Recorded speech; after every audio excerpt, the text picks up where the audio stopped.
আম গাছে সবুজ পাতা ঢাকা পড়েছে মুকুলে। মৃদু বাতাসে দোল খাওয়া মুকুলের এ সমারোহ নওগাঁর সাপাহার, পোরশা, নিয়ামতপুর, মহাদেবপুর পত্নীতলার আম বাগানে। জানুয়ারির শেষ সপ্তাহে একসঙ্গে ফুটেছে আমের মুকুল।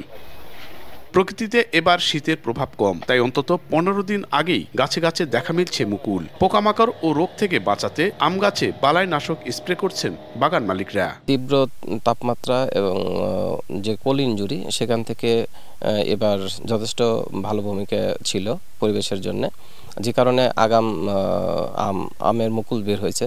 শীত কম, এই জন্য আমের মুকুল এবার বেশি আসছে। ফলন আলাদাই আশা করা যায় যে ভালো পাওয়া যাবে। 30 বিঘা আমাদের বাগান আছে, পরিচর্যা ভালো করতে সেচ দিতেছি। আশা করা যাচ্ছে যে আল্লাহর রহমতে এবার ফলন ভালো হবে।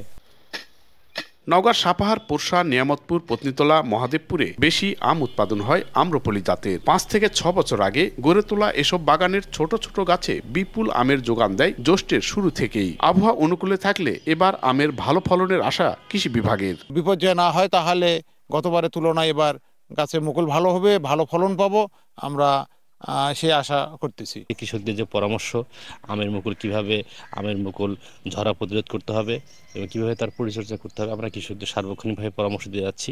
গেল বছর নওগাঁ থেকে 2000 মেট্রিক টন আম বিদেশে রপ্তানি হয়, যার মধ্যে ছিল আম্রপলি, ব্যারিফোর, হিমসাগর ও কাটিমন জাতের আম। আম্রপলি, ব্যারিফোর, কাটিমন, নাগফজলি এমন অন্তত 23 জাতের আম উৎপাদন বাণিজ্যিকভাবে হচ্ছে নওগাঁয়। জেলা কৃষি সম্প্রসারণ অধিদপ্তরের তথ্য বলছে, চলতি মৌসুমে জেলায় 30,400 হেক্টর জমিতে আমের বাগান গড়ে তোলা হয়েছে, যেখান থেকে 4,10,000 মেট্রিক টন আম পাওয়ার আশা করা হচ্ছে। নওগাঁর মহাদেবপুর আম বাগান থেকে এম আর রকি, সময় সংবাদ।